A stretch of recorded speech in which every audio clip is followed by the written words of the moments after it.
Welcome back everyone. हमने president और vice president का इलेक्शन मेथड कवर कर लिया है, proportional representation and single transferable vote with example. ये मैंने कॉन्सेप्ट बताया है, साथ में दोनों की टर्म्स क्वालिफिकेशंस कवर कर ली हैं। दोनों के केस में रिमूवल प्रोसेस देख लिया है। Impeachment in case of president और वाइस प्रेसिडेंट के केस में सिंपल रेजोल्यूशन प्रोसेस से हो जाता है। अब इनकी पावर्स को देखना है। वाइस प्रेसिडेंट की पावर्स कुछ खास है नहीं, जो प्रेसिडेंट की पावर्स हैं वो सारी इम्पॉर्टेंट हैं, सारी एग्ज़ाम के लिए रेलिवेंट हैं। यहाँ पर मैंने यूपीएससी के 2 क्वेश्चंस लगाए हैं, ये 2014 का है और ये 2020 का है। तो आप वीडियो पॉज करके एक बार इन क्वेश्चंस को रीड भी कर सकते हो। ये एग्जीक्यूटिव पावर से हैं, डायरेक्ट जितनी भी लक्ष्मीकांत में पावर्स दी गई हैं सेकंड या थर्ड पॉइंट्स को उठाकर यहाँ पर लिख दिया गया है। ऐसे ही ये पार्डनिंग पावर से रिलेटेड है और ये सिंपल असर्शन रीजंस के ऊपर बेस्ड एक क्वेश्चन है। तो एक बार आप पॉज करके देख सकते हो। सारी पावर्स को हम मेथड्स और ट्रिक्स के साथ याद रखेंगे। सबसे पहले है एग्जीक्यूटिव पावर ऑफ प्रेसिडेंट।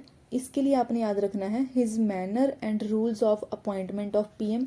अगर आपके पास लक्ष्मीकांत है अभी तो आप साथ में रीड कर सकते हो, अदरवाइज मैं सारी पावर्स को कवर करूंगी। हिज से सबसे पहले आपने याद रखना हिज है, हिज नेम। तो फर्स्ट एग्जीक्यूटिव पावर क्या कहती है? All executive actions of the government of India are formally taken in his name. जितने भी एग्जीक्यूटिव एक्शंस होंगे गवर्नमेंट ऑफ इंडिया के, उनको फाइनली प्रेसिडेंट के थ्रू ही साइन करा जाता है, तभी वो फाइनल एक्शंस बनते हैं। एग्जीक्यूटिव एक्शंस अब क्या हो सकते हैं? जितने भी, देखिए इनको पहले तो हमारे कॉन्स्टिट्यूशन में डिफाइन नहीं करा गया है। तो जुडिशरी ने बोला है, सुप्रीम कोर्ट ने बोला है कि जुडिशियल और लेजिस्लेटिव फंक्शंस, मतलब कि लॉ मेकिंग से रिलेटेड सारे फंक्शंस को छोड़कर और जुडिशरी से रिलेटेड फंक्शंस को छोड़कर जितने भी एक्शंस या फिर पावर्स या फिर फंक्शंस बच जाएंगे उनको एग्जीक्यूटिव में रखा जाएगा। अब हमारे प्रेसिडेंट को बोला जाता है एग्जीक्यूटिव हेड ऑफ स्टेट या फिर सिंपल हेड ऑफ स्टेट। तो यहाँ से भी पता चलता है कि जितने भी एग्जीक्यूटिव एक्शंस होंगे उनको प्रेसिडेंट के नेम पर ही लिया जाता है। जैसे कि एग्जीक्यूटिव एक्शंस हो सकते हैं, काउंसिल ऑफ मिनिस्टर ने जितने भी हेडेड बाय प्राइम मिनिस्टर, इन्होंने डिसाइड करा कुछ पॉलिसीज फॉर्मुलेट करनी है, न्यू बॉडीज क्रिएट करने के लिए कोई ऑर्डर निकाला, ठीक है। और ऐसे ही कोई ड्राफ्ट वगैरह तैयार करना, किसी मिनिस्ट्री से रिलेटेड कोई एक्शन लेना या फिर कोई ऑर्डर निकालना, तो सारी की सारी चीज़ें एग्जीक्यूटिव एक्शंस में ही आ जाएंगी। और वो फाइनल कब बनेगी? जब उनको प्रेसिडेंट साइन करेंगे। अब मैनर से आपने याद रखना है सेकंड पावर को। तो वो क्या कहती है कि अब देखिए हमने पहले क्या बोला कि जितने भी एग्जीक्यूटिव एक्शंस लिए जाएंगे वो प्रेसिडेंट के नेम पर होंगे। अब उन एग्जीक्यूटिव एक्शंस को या फिर जितने भी कोई ऑर्डर्स निकाले गए हैं उनको इम्प्लीमेंट भी तो करा जाएगा ना। तो उनको इम्प्लीमेंट करने का क्या मैनर होगा, उससे रिलेटेड रूल्स भी खुद प्रेसिडेंट ही बनाएंगे। तो सेकंड एग्जीक्यूटिव पावर क्या कहती है? He can make rules specifying the manner in which the orders and other instruments made and executed in his name shall be authenticated. जितने भी एग्जीक्यूटिव एक्शंस जो भी लिए गए हैं उनको जब इम्प्लीमेंट करा जाएगा, एग्जीक्यूट करा जाएगा, तो उनको किस मैनर में एग्जीक्यूट करा जाएगा उससे रिलेटेड रूल्स भी खुद प्रेसिडेंट ही बनाएंगे। अब थर्ड एग्जीक्यूटिव पावर से रिलेटेड वर्ड आपने याद रखना है रूल्स। देखिए यहाँ पर बात करी गई है रूल 12 की। रूल 12 बात करता है transaction of business related rules की।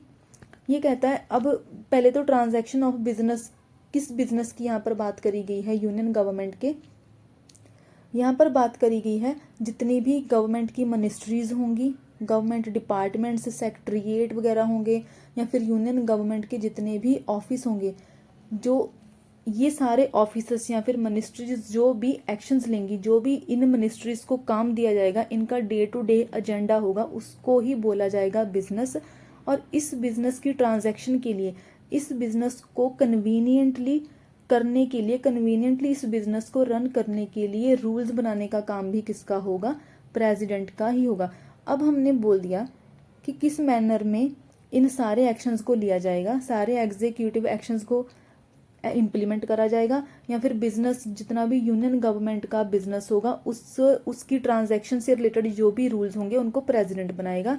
सारे मैनर से रिलेटेड रूल्स भी प्रेसिडेंट बनाएगा। बट बैक एंड पे ये सारा काम कौन कर रहा है? Council of minister. प्रेसिडेंट के नेम पर बस ये एक्शंस हो रहे हैं, उनको बोल कौन रहा है, उनको काउंसिल ऑफ मिनिस्टर बोल रहा है और उनके कहने पर ही ये सारे काम प्रेसिडेंट कर रहा है।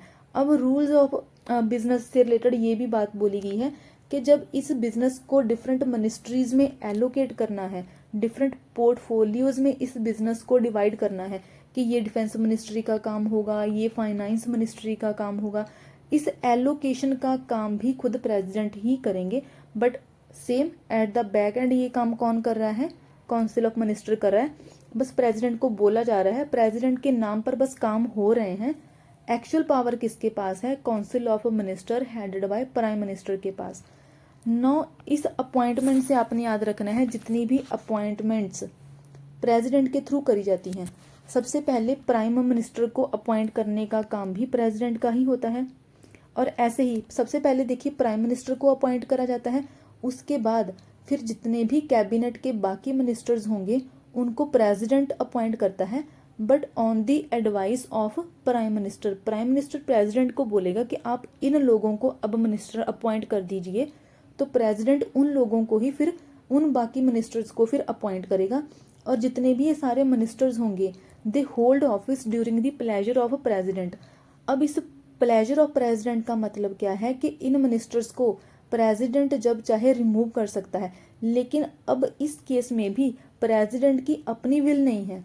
अल्टीमेटली कौन रिमूव कर रहा है, प्राइम मिनिस्टर ही उनको बोलेगा। अगर प्राइम मिनिस्टर ने से बोल दिया कि आप जो फाइनेंस मिनिस्टर हैं उनको रिमूव कर दीजिए, अब इनके फंक्शंस से मैं सेटिस्फाइड नहीं हूँ, या फिर ये मेरी डायरेक्शंस के अकॉर्डिंग काम नहीं कर रहे हैं फाइनेंस मिनिस्टर, तो प्रेसिडेंट को प्राइम मिनिस्टर बोलेंगे कि आप इनको रिमूव कर दो, तो तब प्रेसिडेंट इनको रिमूव कर देगा।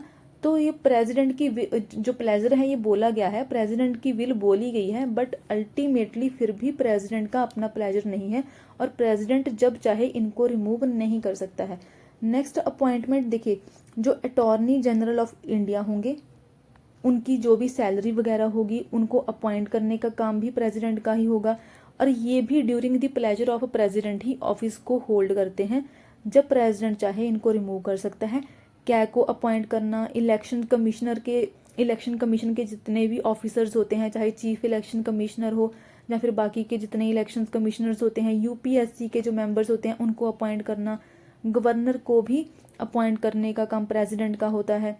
ऐसे ही फाइनेंस कमीशन के मेंबर्स को इनकी अपॉइंटमेंट करने का काम भी प्रेसिडेंट का है। और इसके साथ ही प्रेसिडेंट के पास पावर है कि वो SC ST और OBC अदर बैकवर्ड क्लासेस से रिलेटेड जितने भी कमीशंस हैं उनको अपॉइंट कर सकता है।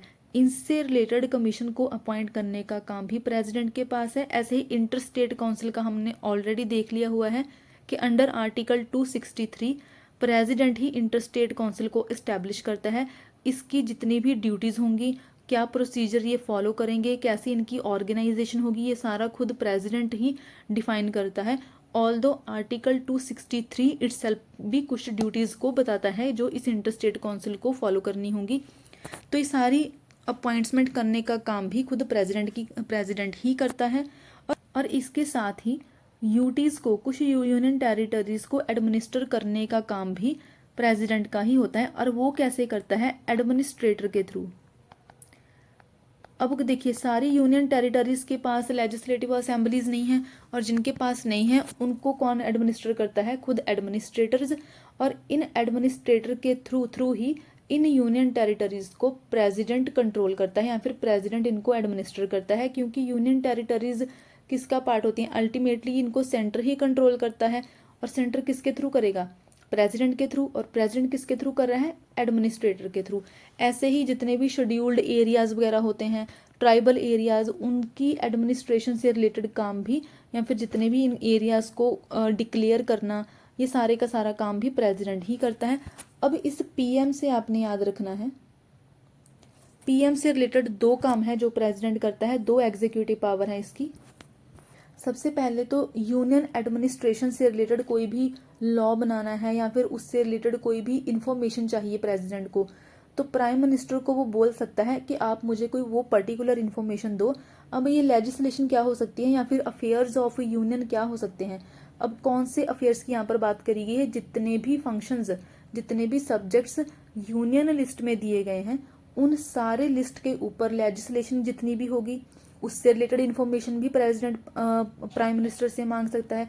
कौन से लॉ बनाए जाएंगे उन लॉ से रिलेटेड इन्फॉर्मेशन भी प्रेसिडेंट प्राइम मिनिस्टर से मांग सकता है।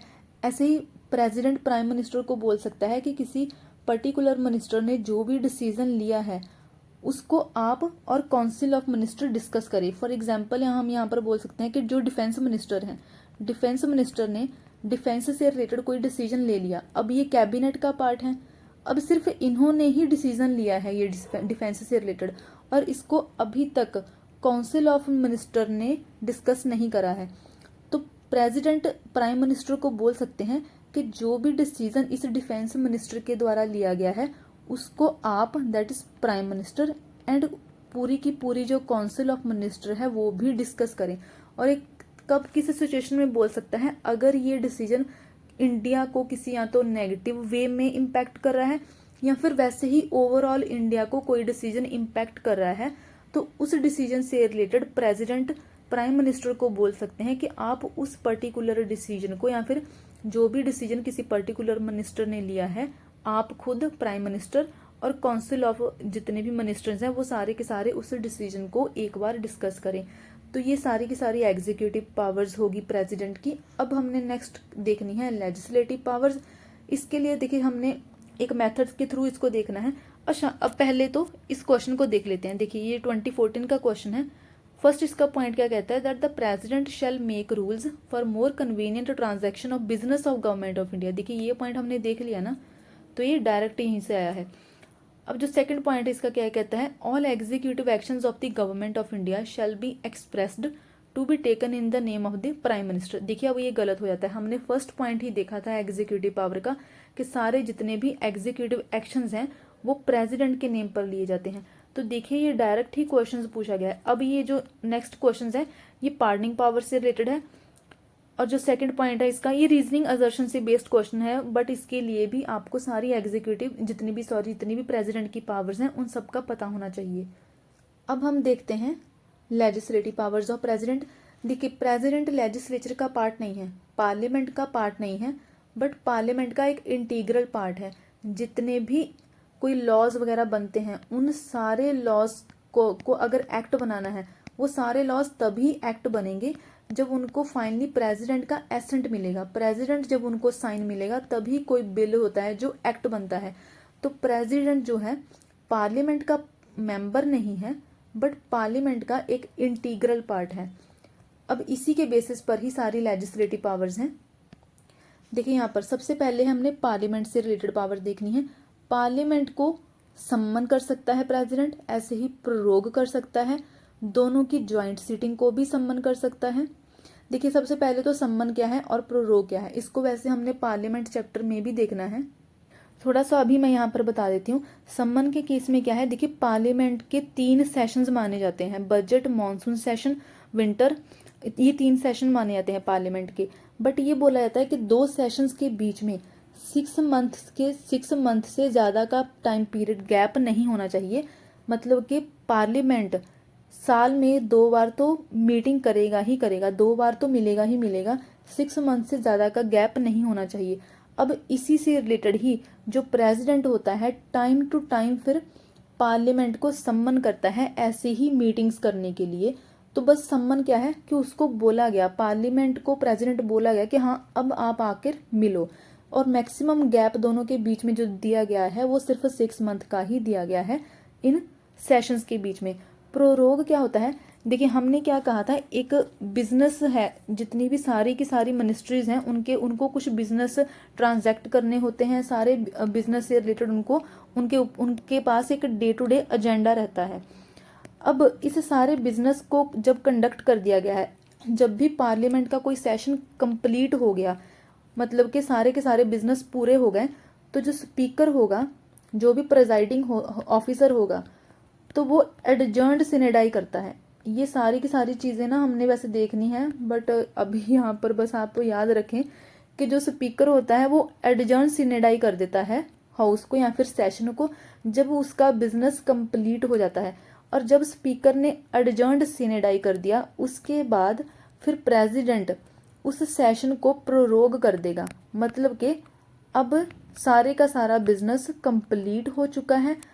प्रेसिडेंट ने बोल दिया है अब कि पार्लियामेंट का एक सेशन कंप्लीट हो चुका है, लेकिन प्रेसिडेंट के पास ये भी पावर है कि अगर जो सेशन चल रहा था इन बिटवीन सेशन भी प्रेसिडेंट हाउस को प्रोरोग कर सकता है, मतलब कि हाउस का जो सेशन चल रहा था उसको खत्म कर सकता है। तो लेजिस्लेटिव पावर्स में क्या है, पार्लियामेंट के हाउस को सम्मन करने का काम भी, ऐसे ही प्रोरोग करने का काम, और ऐसे ही ज्वाइंट सीटिंग, दोनों हाउसेस की ज्वाइंट सीटिंग, मतलब कि राज्यसभा और लोकसभा की ज्वाइंट सीटिंग की प्रोविजन की जो पावर है वो भी पर प्रेसिडेंट के पास है। अब ये ज्वाइंट सीटिंग किस केस में होगी, जब भी ऑर्डिनरी बिल्स के लिए कोई लेजिस्लेटिव प्रोसेस चल रहा है, एक हाउस ने सपोज उसको पास कर दिया, उस बिल को, ऑर्डिनरी बिल है, ना कोई मनी बिल है, ना फाइनेंशियल, ना ही कोई कॉन्स्टिट्यूशनल अमेंडमेंट बिल है, सिंपल एक कोई लॉ है जिसको एग्जीक्यूटिव ने ड्राफ्ट करा, अब वो हाउस में उसकी प्रोसेस चल रही है, लेजिस्लेटिव प्रोसेस चल रही है। सपोज उसको लोकसभा ने पास कर दिया बट राज्यसभा ने उसको पास नहीं करा, कोई कंफ्लिक्ट आ गया। अब यहाँ पर दोनों हाउसेज में आ चुका है डेडलॉक। इस डेडलॉक को रिजॉल्व करने के लिए ऑर्डिनरी बिल के केस में ज्वाइंट सिटिंग की प्रोविजन दी गई है हमारे कॉन्स्टिट्यूशन में, और इस ज्वाइंट सिटिंग को सम्मन करने का काम भी किसका होगा, प्रेसिडेंट का ही होगा। और यहाँ पे भी आप साथ में ये भी याद रख लीजिए कि मनी बिल से रिलेटेड कोई भी ज्वाइंट सिटिंग की प्रोविजन नहीं है हमारे कॉन्स्टिट्यूशन में, सिर्फ ऑर्डिनरी बिल के लिए ही है ये। अब नेक्स्ट क्या है, देखिए, हाउस को एड्रेस करने का काम भी, पार्लियामेंट के हाउस को एड्रेस करने का काम भी प्रेसिडेंट का ही होगा। और एड्रेस वो कब करेगा, एक तो जनरल इलेक्शन के बाद, जब भी इलेक्शंस होंगे आफ्टर 5 ईयर्स, सपोज इलेक्शंस हो रहे हैं, उसके बाद न्यू लोकसभा असेंबल होगी, ठीक है, उसकी फर्स्ट मीटिंग होगी, और उस मीटिंग में हाउस को एड्रेस करने का काम भी, after first general elections house को एड्रेस करने का काम भी प्रेसिडेंट का ही होगा।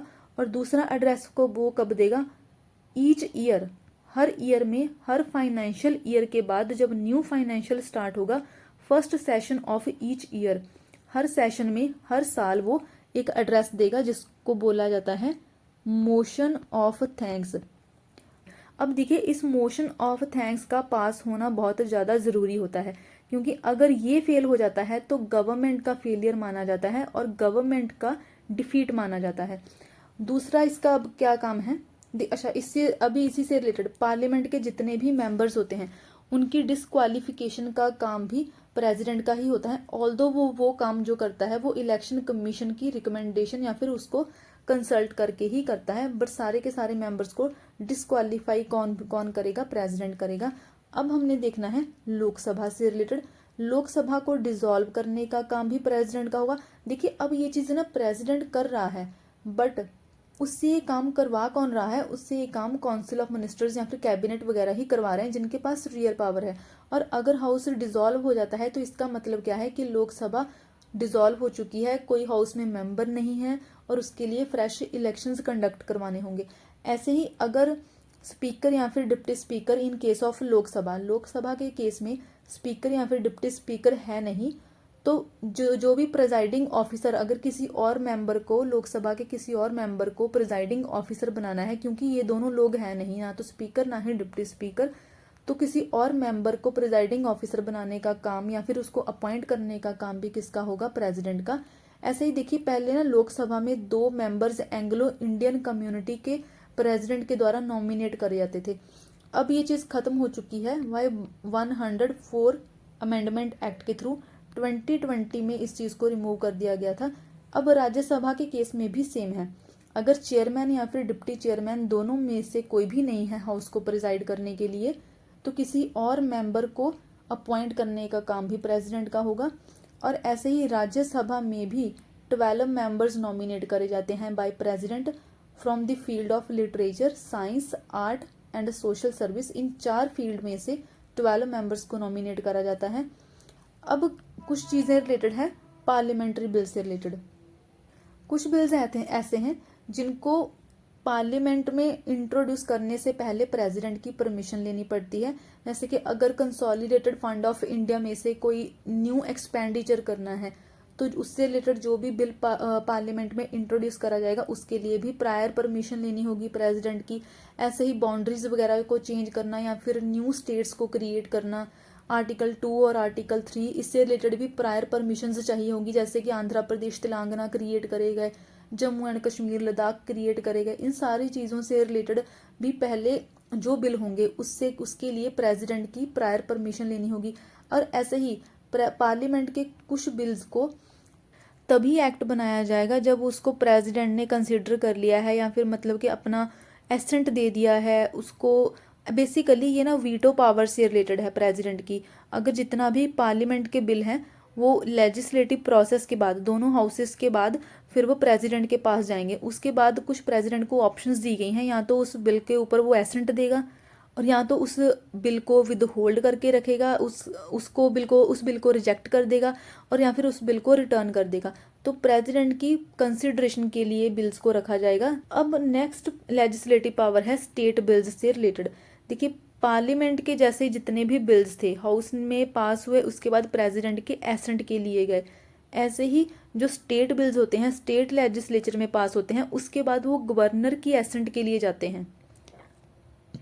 नौ गवर्नर के पास अंडर आर्टिकल 201 4 ऑप्शंस रहती हैं।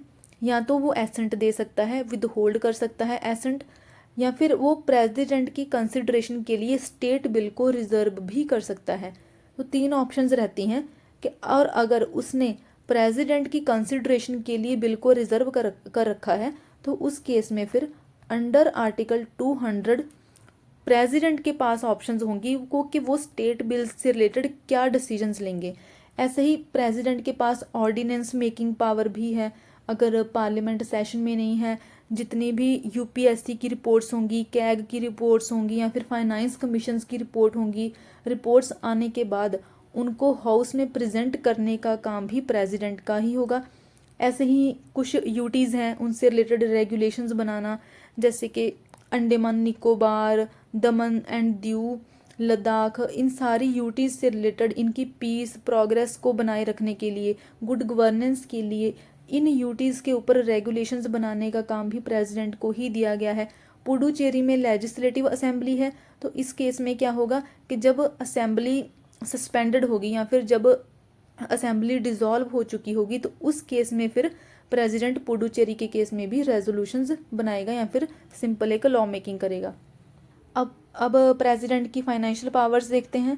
सिंपल है ये, क्योंकि मनी बिल को कभी भी प्रेसिडेंट रिटर्न नहीं कर सकता। क्यों नहीं रिटर्न कर सकता? क्योंकि पार्लियामेंट में इसको इंट्रोड्यूस ही उसकी परमिशन से करा जाता है। प्रेसिडेंट की रिकमेंडेशन पर ही मनी बिल पार्लियामेंट में इंट्रोड्यूस करा जाता है, तभी जो प्रेसिडेंट है वो इसको रिटर्न नहीं कर सकता। ऐसे ही जो बजट है उसको देखिए, फाइनेंस मिनिस्टर बजट को हाउस में प्रेजेंट करते हैं, ठीक है। फाइनेंस मिनिस्टर को ये चीज़ कौन बोलेंगे? ये चीज़ बोलेंगे प्रेसिडेंट। अब बजट जो वर्ड है इसको कॉन्स्टिट्यूशन में मेंशन नहीं करा गया है। कॉन्स्टिट्यूशन में annual financial statement word use करा जाता है बजट के लिए। ऐसे ही जो डिमांड्स फॉर ग्रांट होती हैं, अब देखिए जब ये एनुअल फाइनेंशियल स्टेटमेंट या फिर बजट प्रेजेंट करा जाता है तो डिफरेंट जितनी भी मिनिस्ट्रीज डिपार्टमेंट वगैरह होंगे उनके अपने खर्चे होंगे। तो वो जितनी भी सारी मिनिस्ट्रीज होंगी वो डिमांड फॉर ग्रांट पेश करेंगी। वो बताएंगी कि हमें कितनी कितनी ग्रांट की ज़रूरत है, जिसको डिमांड फॉर ग्रांट बोला जाता है। अब ये सारी जितनी भी डिमांड्स फॉर ग्रांट होंगी वो भी पहले इस प्रेसिडेंट की रिकमेंडेशन से ही इंट्रोड्यूस करी जाएंगी बाय ऑल द मिनिस्ट्रीज। जितनी भी मिनिस्ट्रीज ये डिमांड फॉर ग्रांट्स पेश करेंगी, जितना भी इनको एलोकेट करा जाएगा इन मिनिस्ट्री को, वो सारा किसकी रिकमेंडेशंस पर होगा? प्रेसिडेंट की रिकमेंडेशंस पर। ऐसे ही जो कंटिजेंसी फंड ऑफ इंडिया है, जो कि अनफोर्सीन कंडीशंस में अगर कोई अनफोर्सीन सिचुएशंस आ जाती हैं तो प्रेसिडेंट को पावर दी गई है कि आप इस कंटिजेंसी फंड ऑफ इंडिया से एक्सपेंसेस कर सकते हो। ऐसे ही हर 5 ईयर फाइनेंस ईयर को कॉन्स्टिट्यूट करने का काम भी प्रेसिडेंट का ही है। अब जुडिशियल पावर्स देखिए, इन सारी चीज़ों को हमने डिटेल में भी देखना है, जैसे कि वीटो पावर्स होगी, ऑर्डिनेंस मेकिंग पावर होगी, पार्डनिंग पावर, इन सबको हमने डिटेल में भी देखना है। तो यहाँ पर थोड़ा बहुत ही इनसे रिलेटेड बताया गया है। जुडिशल पावर से रिलेटेड जैसे कि जितनी भी चीफ जस्टिस, सुप्रीम कोर्ट के जजेस वगैरह, हाई कोर्ट के जजेस की अपॉइंटमेंट्स होती हैं अंडर आर्टिकल 143। प्रेसिडेंट को पावर देता है ये आर्टिकल 143 कि वो सुप्रीम कोर्ट से किसी भी लॉ या फिर किसी भी फैक्ट से रिलेटेड कोई भी इंफॉर्मेशन सीक कर सकता है। किसी भी लॉ से रिलेटेड प्रेसिडेंट इस आर्टिकल के थ्रू सुप्रीम कोर्ट से कोई भी एडवाइस ले सकता है। अब जितनी भी एडवाइस सुप्रीम कोर्ट ने दी है वो प्रेसिडेंट के ऊपर बाइंडिंग नहीं है। ये भी सिचुएशन, ये भी जो चीज़ है आर्टिकल 143 में ही बोली गई है। ऐसे ही सेंटेंस से रिलेटेड जितने भी ये पार्डनिंग पावर्स वगैरह होती हैं, रिप्रीव, रिस्पाइट, इन सारी चीज़ों को हमने बाद में डिटेल में देखना है। बेसिकली यूनियन लॉ से रिलेटेड अगर कोई ऑफेंस है, जो भी उससे रिलेटेड पनिशमेंट दी गई है उसको कम करना या फिर उसको रिमूव करना, कोर्ट मार्शल से रिलेटेड, डेथ सेंटेंस से रिलेटेड जितने भी डिसीजंस हैं वो प्रेसिडेंट ले सकता है। उसके पास भी एग्जीक्यूटिव पावर्स हैं। अब ये वाली जो प्रेसिडेंट के पास है वो कोई जुडिशियल पावर्स नहीं है, ये सारी की सारी एग्जीक्यूटिव पावर्स ही हैं। ऐसे ही प्रेसिडेंट के पास डिप्लोमेटिक पावर्स हैं। जितनी भी ट्रीटीज़ या फिर एग्रीमेंट्स वगैरह साइन करे जाते हैं, all are signed on the behalf of president. Ultimately बकरा प्रेसिडेंट को बनाया जाता है। तो अब ऐसे ही जितने भी एम्बेसडर्स, हाई कमिश्नर्स वगैरह होते हैं उनको रिसीव करना, उनको इंडिया से बाहर भेजना एम्बेसडर्स वगैरह को, ये सारे के सारे जितने भी काम्स होते हैं ये प्रेसिडेंट के ही होते हैं। ऐसे ही मिलिट्री रिलेटेड पावर्स हैं। इससे रिलेटेड मैंने ऑलरेडी बताया है कि जो प्रेसिडेंट है उनको chief commander of armed forces माना जाता है। जितनी भी डिफेंस फोर्सेस हैं, आर्मी, नेवी, एयरफोर्स, इन सब के चीफ कमांडर जो होते हैं वो प्रेसिडेंट होते हैं। तो वॉर डिक्लेयर कर, जितनी भी वॉर्स वगैरह डिक्लेयर करी जाती हैं इन द नेम ऑफ प्रेसिडेंट करी जाती हैं। ये हमने इमरजेंसी के चैप्टर में भी देखा था। इमरजेंसी हमने ऑलरेडी कवर कर ली है जिसमें प्रेसिडेंट की सेटिस्फैक्शन की बात करी गई है। अब हमने प्रेसिडेंट की कुछ इंपॉर्टेंट पावर्स को डिटेल में देखना है, जैसे कि वीटो पावर, उसके बाद है ordinance making power, pardoning power, constitutional और डिस्क्रिशनरी पावर, साथ में फिर गवर्नर का भी कवर हो जाएगा। और गवर्नर का जब चैप्टर हम करेंगे तो उसको प्रेसिडेंट के साथ कंपेयर करके करेंगे। तो सबसे पहले देखते हैं veto power of president. Veto का मतलब होता है फॉरबिड करना, एक लैटिन वर्ड है ये। आर्टिकल 111 वीटो पावर की बात करता है कि जितने भी पार्लियामेंट में बिल्स पास करे जाते हैं उसके बाद वो प्रेसिडेंट की एसेंट के लिए जाते हैं। अंडर 111 या फिर 111 सिंपल 111 ये प्रेसिडेंट को 3 ऑप्शंस देता है। या फिर उस बिल के ऊपर वो एसेंट दे सकता है, मतलब कि अगर एसेंट दे दिया तो अब वो बिल फिर एक्ट बन जाएगा, या फिर उसके एसेंट को वो विद होल्ड कर सकता है, मतलब कि बिल जो होगा वो रिजेक्ट हो जाएगा और वो एक्ट नहीं बनेगा। और ऐसे ही बिल को रिटर्न भी कर सकता है for the consideration of the parliament, अगर वो मनी बिल नहीं है। मनी बिल का मैंने ऑलरेडी बताया कि ये प्रेसिडेंट की प्रायर परमिशन से ही हाउस में इंट्रोड्यूस करा जाता है। तो इसी की वजह से ही जो प्रेसिडेंट है वो मनी बिल को रिटर्न नहीं कर सकते, या तो इसके ऊपर एसेंट दे सकते हैं या फिर एसेंट विद होल्ड कर सकते हैं। मनी बिल से रिलेटेड प्रेसिडेंट के पास सिर्फ 2 ही पावर हैं, एसेंट देना या फिर एसेंट को विद होल्ड करना। अब पहले तो हम इन सारी वीटो पावर्स को देखेंगे। ओके, उससे पहले ये वीटो पावर प्रेसिडेंट को दी क्यों गई है, ताकि जो जितनी भी पार्लियामेंट्स लॉ बना रहा है हेस्टी लेजिस्लेशन को प्रिवेंट करा जा सके। जैसे कि अगर हम एग्जांपल लें फॉर्मर से जो रिलेटेड, अभी लास्ट या फिर उससे पहले वाले ईयर में फॉर्मर से रिलेटेड बिल्स आए थे, कितने ज़्यादा प्रोटेस्ट हुए थे, वो एक हेस्टी लेजिस्लेशन थी। ये जस्ट एग्जाम्पल है यहाँ पर कि हेस्टी लेजिस्लेशन ना हो, ऐसे कि जल्दबाजी में ही पार्लियामेंट कोई लेजिस्लेशन या फिर कोई बिल पास ना कर दे, उस चीज़ के लिए, उस चीज़ को रोकने के लिए। और ऐसे ही कोई भी बिल अनकॉन्स्टिट्यूशनल ना हो। देखिए प्रेसिडेंट को प्रोटेक्टर ऑफ कॉन्स्टिट्यूशन माना जाता है, तो कोई भी बिल अनकॉन्स्टिट्यूशनल भी ना हो। तो इन दोनों चीज़ों को रोकने के लिए ही पर प्रेसिडेंट को वीटो पावर दी गई है। अब चलते हैं कि वीटो पावर्स है क्या। 4 टाइप्स की वीटो पावर्स हो सकती हैं, absolute, suspensive, pocket and qualified. हमारे इंडियन प्रेसिडेंट के पास ये फर्स्ट 3 ही हैं। एब्सोल्यूट वीटो का मतलब क्या है कि बिल को रिजेक्ट कर दिया गया, बिल के ऊपर जो एसेंट देना था उसको विद होल्ड कर दिया गया, क्योंकि अब बिल को रिजेक्ट कर दिया गया है तो वो एक्ट नहीं बनेगा, ये भी इंडियन प्रेसिडेंट के पास है। और ऐसे ही है सस्पेंसिव वीटो, ये भी इंडियन प्रेसिडेंट के पास है। सस्पेंसिव वीटो का मतलब क्या है कि जो भी वीटो प्रेसिडेंट ने दी है, चाहे वो एब्सोल्यूट या फिर जो भी वीटो दी है, बेसिकली प्रेसिडेंट ने जो डिसीजन लिया गया है उसको ओवरराइड कर दिया गया या फिर उसको नलीफाइड कर दिया गया बाय लेजिस्लेचर थ्रू ऑर्डिनरी या फिर सिंपल मेजोरिटी। ऑर्डिनरी या फिर सिंपल मेजोरिटी के थ्रू ही जो भी डिसीजन प्रेसिडेंट ने लिया उसको नलीफाइड कर दिया गया या फिर लेजिस्लेटर के द्वारा उस डिसीजन को ओवरराइड कर दिया गया, तो उसको बोला जाएगा सस्पेंसिव वीटो। पॉकेट वीटो का मतलब है कि कोई भी डिसीजन नहीं लिया गया, जो भी बिल लेजिस्लेचर ने पास करा है उसके ऊपर प्रेसिडेंट के द्वारा कोई भी डिसीजन अगर नहीं लिया जाएगा तो उस केस में होगा पॉकेट वीटो। ये सारी हैं इंडियन प्रेसिडेंट के पास। अब एक है क्वालिफाइड वीटो। जैसे जैसे जो सस्पेंसिव वीटो था उस केस में क्या था कि सिंपल मेजोरिटी से ही प्रेसिडेंट का डिसीजन ओवरराइड कर दिया गया। But in case of qualified veto अगर डिसीजन को ओवरराइड करना है तो उसके लिए हायर मेजोरिटी चाहिए होगी, ना कि सिंपल मेजोरिटी। और ये सिर्फ अमेरिकन प्रेसिडेंट के पास है, हमारे इंडियन प्रेसिडेंट के पास ये चीज़ नहीं है। अब देखते हैं ये सारी की सारी एब्सोल्यूट सस्पेंसिव वीटो डिटेल में इनको। एब्सोल्यूट वीटो का मतलब है that president withheld his assent. President ने बिल को एसेंट नहीं दिया, इसकी वजह से जो भी बिल लेजिस्लेचर ने पास करा था, पार्लियामेंट ने पास करा था, वो बिल रिजेक्ट हो चुका है और अब वो बिल एक्ट नहीं बनेगा।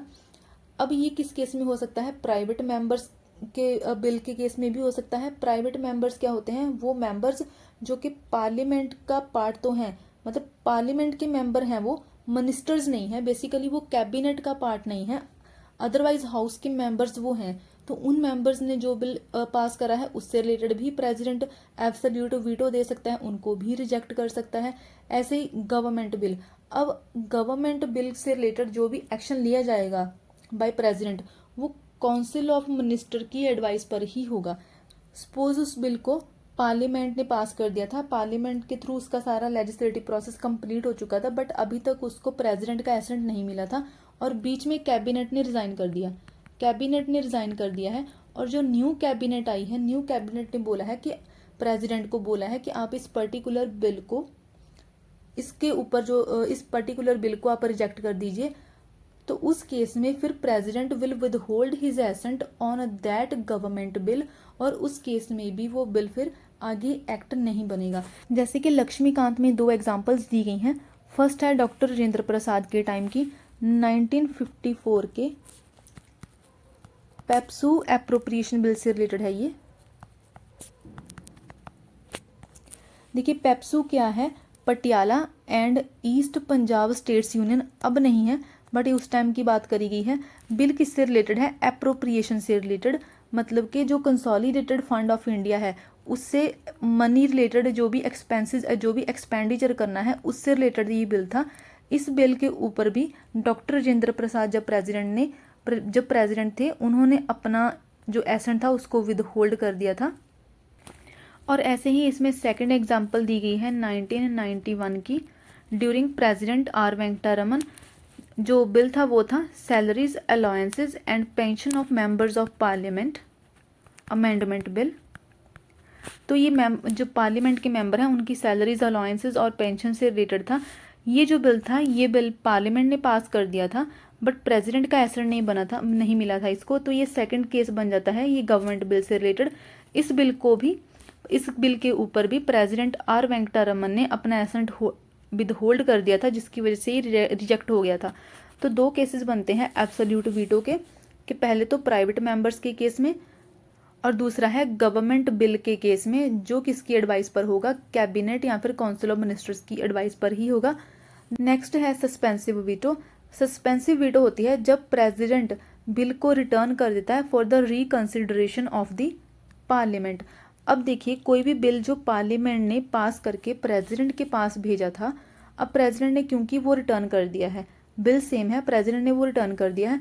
अब पार्लियामेंट के पास 2 ऑप्शंस हैं, या तो वो बिल को सेम ही रखेगी मतलब कि विदाउट अमेंडमेंट्स, या फिर वो बिल को मॉडिफाई कर देगा, या फिर दैट इज उसमें कोई अमेंडमेंट्स लेके आएगा। अब चाहे पार्लियामेंट ने उसको सेम रखा, दैट इज़ विदाउट अमेंडमेंट, चाहे उसमें अमेंडमेंट्स करी। अगर उसने सेकेंड टाइम विद और विदाउट अमेंडमेंट्स प्रेसिडेंट को बिल भेज दिया है तो उस केस में it is obligatory on president to give assent. मतलब कि अगर सेकेंड टाइम पार्लियामेंट ने प्रेसिडेंट को बिल भेज दिया है तो उस केस में उसको अपना एसेंट देना ही होगा, ना तो वो रिटर्न कर सकता है और ना ही उसके ऊपर वो एसेंट विदहोल्ड कर सकता है, चाहे प्रेसिडेंट ने चेंजेस करी हों, चाहे पार्लियामेंट ने चेंजेस उस बिल में करी हो या फिर ना करी हो। अब देखिए, जब ये सेकंड टाइम जो पार्लियामेंट है, जब सेकंड टाइम ने इसने बिल भेजा, वो उसने सिंपल लॉ मेकिंग प्रोसेस से ही भेज दिया। सिंपल या फिर ऑर्डिनरी मेजॉरिटी से ही इस बिल को वापस प्रेसिडेंट को भेज दिया। उसको कोई स्पेशल मेजॉरिटी की ज़रूरत नहीं पड़ी, कोई स्पेशल लॉ मेकिंग प्रोसेस की ज़रूरत नहीं पड़ी, चाहे उसने चेंजेस करी चाहे उसने चेंजेस नहीं करी, उसने बस प्रेसिडेंट को बिल भेज दिया सिंपल लॉ मेकिंग प्रोसेस के थ्रू ही। तो यहाँ पर ओवरराइडिंग पावर है पार्लियामेंट के पास to override the veto power of president. अब देखिए, मनी बिल से रिलेटेड मैंने ऑलरेडी बता दिया है कि जो प्रेसिडेंट है या तो वो एसेंट दे सकते हैं या फिर वो एसेंट को विद होल्ड कर सकते हैं, इसको रिटर्न नहीं कर सकते। सिंपल लॉजिक है, क्योंकि ये because the money bill was already introduce with prior permission of the president. Last veto है इंडियन प्रेसिडेंट की पॉकेट वीटो। पॉकेट वीटो का मतलब है कि प्रेसिडेंट बिल के ऊपर कोई भी एक्शन नहीं ले रहा है, ना तो उसको एसेंट दे रहा है, मतलब ना तो रेटिफाई कर रहा है, रिजेक्ट भी नहीं कर रहा है उसको, और ना ही उसको रिटर्न कर रहा है, कोई भी एक्शन नहीं ले रहा है। और इस चीज़ को बोला जाता है प्रेसिडेंट की सिचुएशनल डिस्क्रिशन। ना तो उसने कोई नेगेटिव एक्शन लिया और ना ही उसने कोई पॉजिटिव एक्शन लिया। अब जो यूएसए का प्रेसिडेंट है उसके पास 10 डेज़ का टाइम होता है कि उसको बिल रिटर्न करना होता है, बट हमारे इंडियन प्रेसिडेंट के पास इंडियन प्रेसिडेंट के लिए कॉन्स्टिट्यूशन में कोई भी टाइम लिमिट नहीं दी गई है। यूएसए के केस में प्रेसिडेंट को विद इन 10 डेज बिल को रिटर्न करना होता है, 10 डेज का उनके पास टाइम है। इसीलिए ही बोला जाता है that the pocket of Indian president is bigger than that of the American president. American president के पास पॉकेट वीटो वाली कोई भी पावर नहीं है। इंडियन प्रेसिडेंट के केस में एग्जाम्पल दी गई है इस पॉकेट वीटो के यूज से रिलेटेड।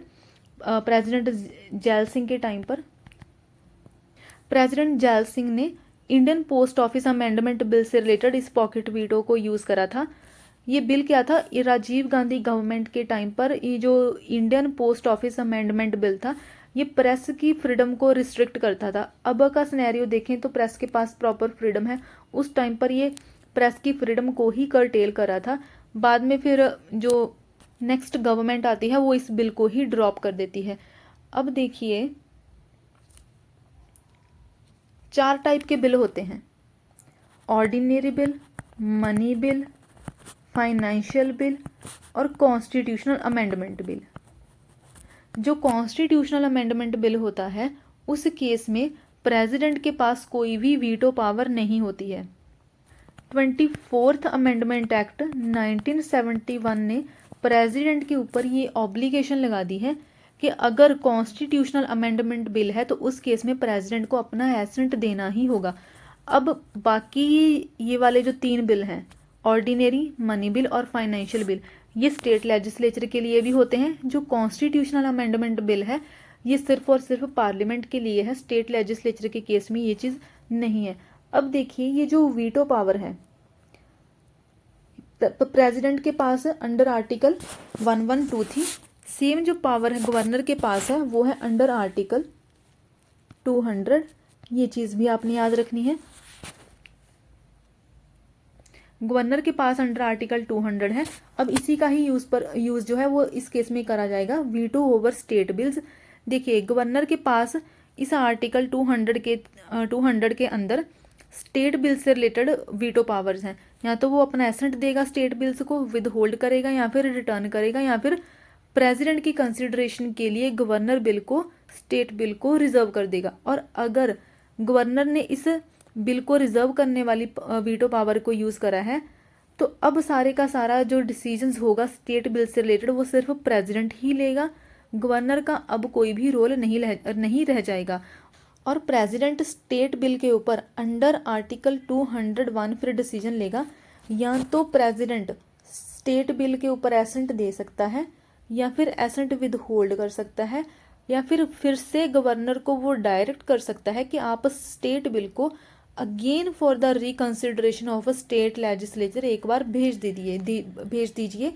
गवर्नर ने पहले बिल को रिजर्व करा for the consideration of president, फिर प्रेसिडेंट ने अपनी वीटो पावर यूज करके वापस बिल भेजा स्टेट लेजिस्लेचर को अगेन फॉर द रिकंसिडरेशन। अब अगर फिर से स्टेट लेजिस्लेचर ने बिल प्रेसिडेंट को प्रेजेंट करा तो उस केस में president is not bound to give assent to the state bill. जो पार्लियामेंट था उस केस में क्या था कि अगर पार्लियामेंट ने फिर से प्रेसिडेंट को बिल भेज दिया है तो उस केस में प्रेसिडेंट को अपना एसेंट देना ही होगा। दैट इज जो पार्लियामेंट है वो सस्पेंसिव वीटो को ओवरराइड कर देगा। बट स्टेट बिल्स के केस में क्या है कि जो प्रेसिडेंट की सस्पेंसिव वीटो है स्टेट लेजिस्लेचर उसको ओवरराइड नहीं कर सकता। नो सेम इस बिल से रिलेटेड प्रेसिडेंट के पास पॉकेट वीटो भी है। जितने भी स्टेट लेजिस्लेचर से रिलेटेड बिल्स होंगे, प्रेसिडेंट अगर प्रेसिडेंट की एसेंट के लिए उनको रिजर्व करा गया है तो उनके ऊपर प्रेसिडेंट के पास पॉकेट वीटो भी है। तो ये सारी की सारी वीटो पावर कवर हो जाती है प्रेसिडेंट की। अब चलते हैं प्रेसिडेंट की ऑर्डिनेंस मेकिंग पावर पर। आर्टिकल 1 to 3 प्रेसिडेंट की ऑर्डिनेंस मेकिंग पावर की बात करता है और सेम पावर गवर्नर के पास भी है अंडर आर्टिकल 213। 1 to 3 जो है प्रेसिडेंट से रिलेटेड ऑर्डिनेंस मेकिंग पावर है, 213 जो है वो गवर्नर की ऑर्डिनेंस मेकिंग पावर है। ऑर्डिनेंस को टेम्परेरी लॉ बोला जाता है और आर्टिकल 1 to 3 कहता है कि in case the parliament is not in session, parliament session में नहीं है, तो उस केस में प्रेसिडेंट के पास पावर है कि वो ऑर्डिनेंस प्रोमलगेट कर सकता है और इस ऑर्डिनेंस का सेम इफेक्ट होगा और सेम ही इसकी फोर्स होगी, सेम एक लॉ के जैसे ही ये ऑर्डिनेंस काम करेगा, बट ये टेम्परेरी नेचर का होगा, ये एक टेम्परेरी लॉ होगा। ओके और अब ये जो ऑर्डिनेंस मेकिंग पावर है प्रेसिडेंट की, इसको मोस्ट इम्पॉर्टेंट लेजिस्लेटिव पावर माना जाता है प्रेसिडेंट की। ऐसा क्यों है? देखिए, लॉ मेकिंग की वैसे पावर किसकी है? पार्लियामेंट की। अब जो प्रेसिडेंट है वो ऑर्डिनेंस के थ्रू एक लॉ मेकिंग ही कर रहा है, जो बेसिकली पावर किसकी है? पार्लियामेंट की।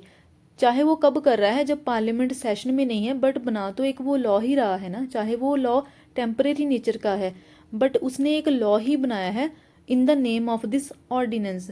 तो इसीलिए ही इसको मोस्ट इंपॉर्टेंट लेजिस्लेटिव पावर माना जाता है और ये किस अर्जेंट मैटर्स या फिर अनफोर्सिन सिचुएशंस के लिए है। जैसे कि डॉक्टर BR अम्बेडकर जी ने भी बोला है कि ये एग्जीक्यूटिव पावर जो प्रेसिडेंट को दी गई है वो अनफोर्सिन या फिर कोई सडन सिचुएशंस से डील करने के लिए दी गई है, क्योंकि जो बाकी की ऐसे USA या फिर UK वगैरह की कंट्रीज हैं वहाँ पर प्रेसिडेंट के पास ऐसी कोई भी ऑर्डिनेंस मेकिंग पावर नहीं है। अब इसके ऊपर कुछ लिमिटेशंस भी हैं। फर्स्ट लिमिटेशन क्या कहती है कि जो प्रेसिडेंट है वो तभी ऑर्डिनेंस प्रोमलगेट करेगा जब या तो पार्लियामेंट के दोनों हाउसेज, दैट इज लोकसभा और राज्यसभा, या तो दोनों हाउसेज ही सेशन में नहीं है, या फिर ईदर ऑफ द हाउसेज, या फिर कोई एक हाउस सेशन में नहीं है। देखिए, अगर कोई बिल पास करना होता है तो लेजिस्लेटिव प्रोसेस तभी कंप्लीट होती है जब दोनों हाउसेज उस बिल को इंडिविजुअली पास करते हैं, सेपरेटली उस बिल को पास करते हैं। और अगर एक भी हाउस सेशन में नहीं है तो उस केस में बिल को पास नहीं करा जा सकता है और ऐसी सिचुएशन में फिर जो प्रेसिडेंट होगा वो ऑर्डिनेंस प्रोमलगेट कर सकता है, ऑर्डिनेंस इशू कर सकता है। जैसे कि अगर दोनों हाउसेज ही सेशन में हैं और उस केस में प्रेसिडेंट ने ऑर्डिनेंस इशू करा है तो वो ऑर्डिनेंस का कोई भी वर्थ नहीं होगा, वो ऑर्डिनेंस वॉइड होगा। इसीलिए ही बोला जाता है that the ordinance making power is not parallel power of legislation, मतलब कि ये कोई पैरेलल पावर नहीं है प्रेसिडेंट के पास। जब दोनों हाउस सेशंस में है उस टाइम पर प्रेसिडेंट कोई भी ऑर्डिनेंस प्रोमलगेट नहीं कर सकता, क्योंकि ये उसकी पैरेलल पावर नहीं है। पहली रिस्ट्रिक्शन ये है, पहली लिमिटेशन ये है ऑर्डिनेंस से रिलेटेड। दूसरी रिस्ट्रिक्शन क्या कहती है कि अगर प्रेसिडेंट को लगता है कि प्रेसिडेंट या फिर सेटिस्फाइड है कि ऐसी सिचुएशंस आ चुकी है कि ऑर्डिनेंस इशू करना चाहिए, तब वो इशू कर तो सकता है, ऑर्डिनेंस प्रोमलगेट कर सकता है, but the president's satisfaction is again can be questioned in the Supreme Court. President की जो सेटिस्फैक्शन है वो फाइनल नहीं है, on the ground of mala fide उसको क्वेश्चन करा जा सकता है। ये चीज़ बोली थी सुप्रीम कोर्ट ने कूपर केस 1970 में, कि जो प्रेसिडेंट की सेटिस्फैक्शन होगी related to promulgation of ordinance, उसको कोर्ट में क्वेश्चन करा जा सकता है on the ground of mala fide. देखिए अब ये सिचुएशन क्यों रखी गई है, सपोज के जो प्रेसिडेंट है उसने सिर्फ ऑर्डिनेंस प्रोमलगेट करने के लिए, ऑर्डिनेंस इशू करने के लिए ही हाउस को प्रोरोग कर दिया। प्रोरोग करने का मीनिंग मैंने ऑलरेडी बताया है कि जब जो हाउस का एजेंडा खत्म हो जाएगा, हाउस का जो बिजनेस खत्म हो जाएगा, एक सेशन कंप्लीट हुआ, तो जो प्रिजाइडिंग ऑफिसर होगा एडजर्न्ड सिनेडाई इशू करेगा। उसके बाद फिर जो प्रेसिडेंट होगा हाउस को प्रोरोग कर देगा कि एक सेशन कंप्लीट हो चुका है, हाउस का बिजनेस कंप्लीट हो चुका है।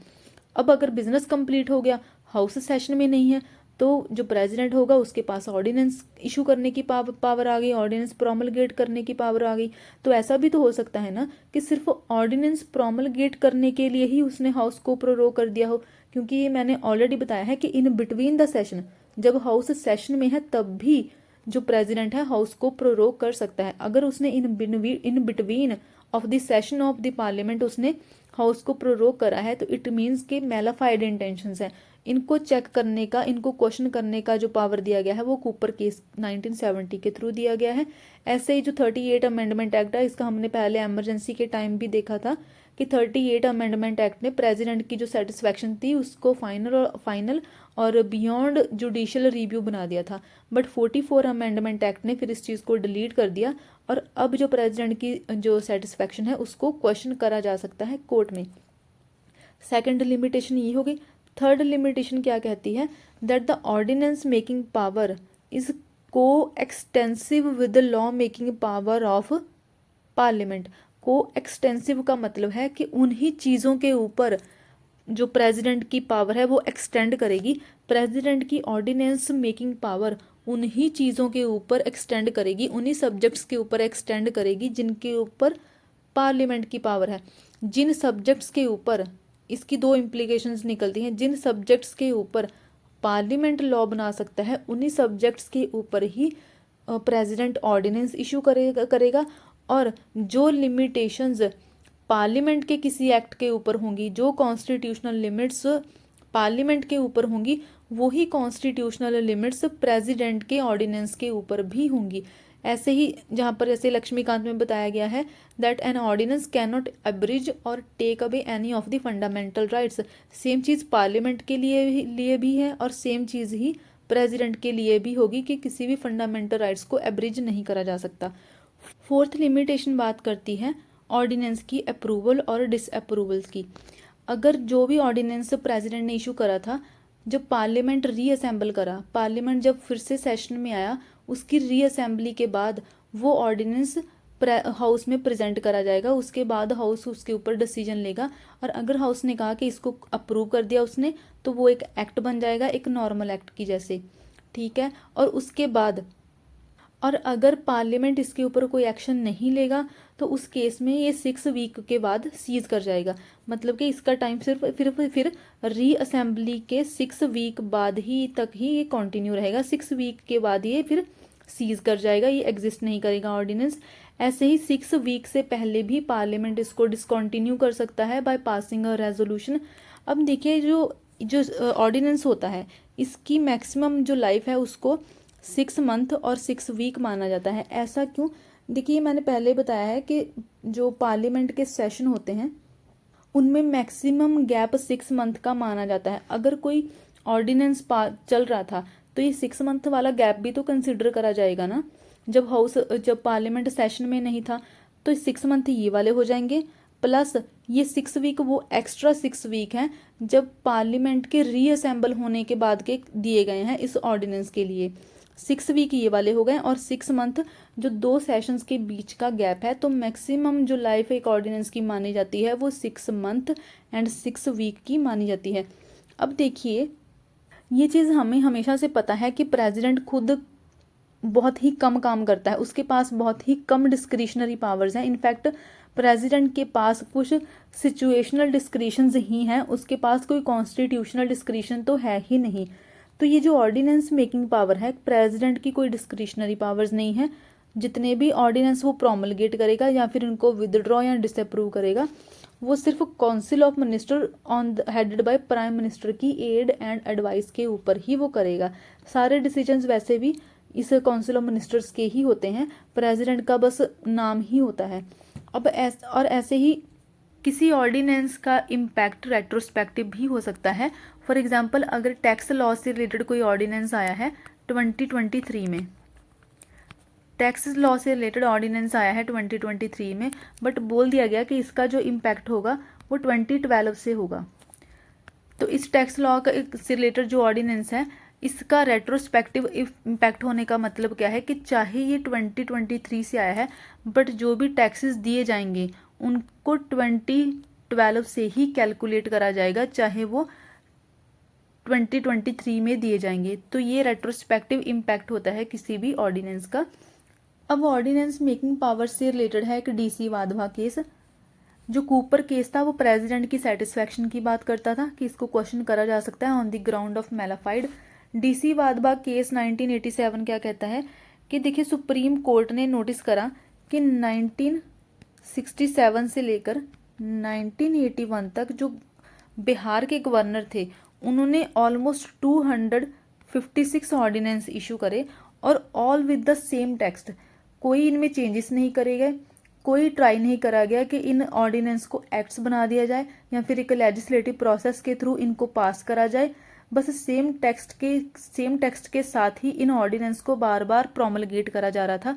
इसीलिए ही फिर DC वाधवा केस में सुप्रीम कोर्ट ने बोला कि जो ऑर्डिनेंस मेकिंग पावर है वो सिर्फ एक्स्ट्रा ऑर्डिनरी सिचुएशंस के लिए ही है। अगर सेम ऑर्डिनेंस सेम ही टेक्स्ट के साथ बार बार प्रोमलगेट करा जा रहा है without making any effort of getting the bill passed by the assembly, उस केस में ये जो ऑर्डिनेंस होगा वो अनजस्टिफाइड होगा, कॉन्स्टिट्यूशन के अगेंस्ट होगा and will be a fraud on the constitution. मतलब DC वाधवा केस में सुप्रीम कोर्ट ने बोला कि कोई भी ordinance a number of time same text के साथ पास नहीं करा जा सकता, सेम टेक्स्ट के साथ बार बार प्रोमलगेट नहीं करा जा सकता, और उस केस में ये कॉन्स्टिट्यूशन की वायोलेशन होगी। ये थी ordinance making power. Next, pardoning power और कॉन्स्टिट्यूशनल प्रोविजन से रिलेटेड जितनी पावर है इनको हम गवर्नर के साथ ही देख लेंगे।